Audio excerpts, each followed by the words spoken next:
How realistic is it for an almost 40-year-old Messi to win the biggest prize in the world, football, again? The problem is, after winning a Copa America in 2021 and then a World Cup, it's tough for any team to maintain that insane level of determination. Especially with Messi already past 37. He left Europe to play with Inter Miami. And if a player wants to stay at the very top, at first glance, that doesn't exactly look like the smartest move. But still, individually, even if the league isn't the best, Messi has already put up historic numbers for the club. So how has Argentina looked with Messi over these last 3 years? The 2026 World Cup qualifiers have gone really well for Argentina. They are still the best team in South America right now. And Brazil can definitely testify to that. This was reaffirmed in the 2024 Copa America in the United States. Argentina showed that even though they can run into tough moments like against Ecuador or in the final against Colombia, they still have the experience and the mentality to grind out results when it matters the most. In my opinion, the loss of Di Maria is the most important one, but the backbone of the team is still intact. Lionel Scaloni remains in charge of the national team,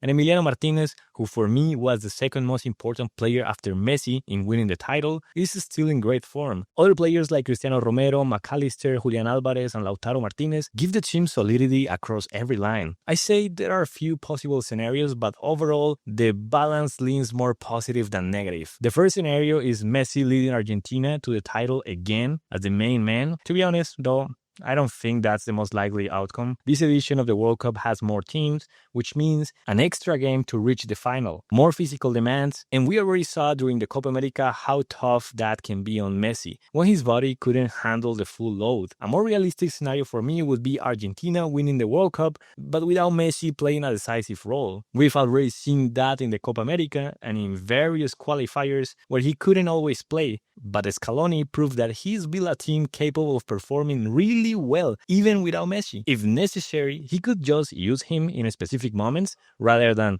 relying on him every minute.